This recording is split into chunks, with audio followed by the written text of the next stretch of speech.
Assalamu alaikum. N'hésite pas à liker cette vidéo et de vous abonner pour aider cette chaîne à partager la voie de la vérité.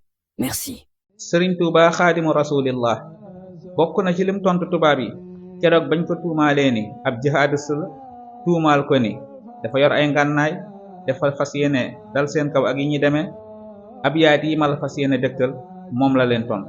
allahu akbar. mbokk Sëriñ Tuuba nee na leen yaa jumlatan qad sallasu bi dalalihim man lam yakun waladun lahu aw walidu. mu ne yéen mbooloo mi nga xam ne seen réeraange yóbbee na leen ngeen ne ñetti yàlla ñoo am waaye tamit ngeen saxalal yàlla ak doom te loolu alquran moo ko saxal.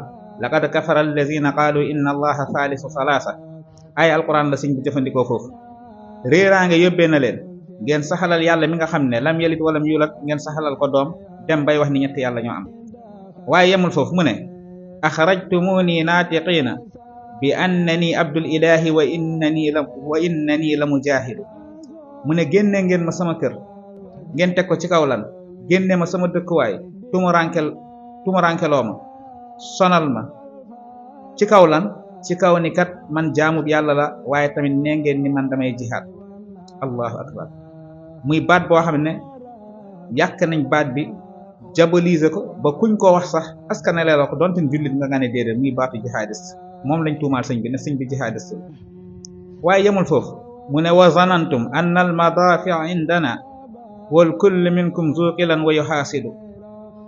bokk na li tax ngeen génnee ma da ngeen njortu ni dama yor ay ngànnaay. allahu akbar. jàpp ni dama yor ay ngànnaay yoo xam ne xëy na bés dina ñëw ma jëfandikoo ngànnaay yooyu ngir dal seen kaw. waaye nag li ngeen di wax nii seen njortu la rek ak seen keñaan waaye tegoo leen ko fenn seeni waxi bopp la. allahu akbar. mu ngi ñëw ci tuuma yi nga xam ne moom lañ ko tuumaal mu ngi ñëw ci tontu yi benn par benn. mu ne leen wa maqaalukum xaqun fa inni abduhu wa xadimu abdillahi wax wal xaamidu. li ngeen wax ni man kat jaamub yàlla laa yàlla kese laay jaamu loolu moom dëgg la. jaamub yàlla laa di liggéeyal jaamam bu tedd boobu di alxaamid di yenente bi alayhi salaatu wasalaam.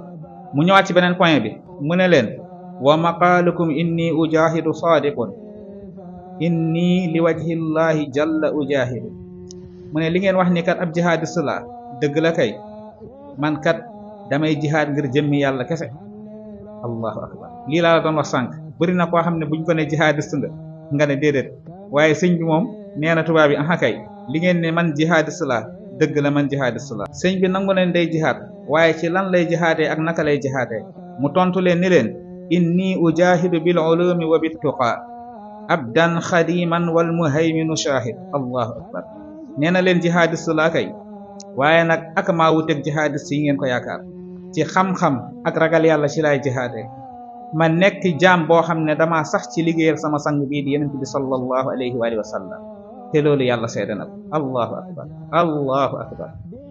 xolot question yi ak tontu yu am solo yi fii la sëriñ bi nekkoon ba tax na bëri na koo xam ne bis bi nga amee ndam wala bis bi nga xam ne dem nga ba dellusi ci ay tumuranke ak ay nakar ñu mënoon la faagaagal sa bakkan booy dellusi ci bis boobu ngay feetewu. waaye moom sëñ bi ci ban bis la wax ni mu ngi sant boromam mooy bis biñ ko génnee ngir war koo yóbbu teg ko ay nattu teg ko ay xeetu coono yoo xam ne lépp ngërëmal yàlla ak ngërëmal yenente bi ak liggéeyal lislaam ak siggil lislaam ci anam woo xam ne noonu lislaam bi bëgg na sëggal lislaam. kii mooy cheikhuna cheikhul xadim. wassalaamu aleykum wa rahmatullahi wa barakaatu.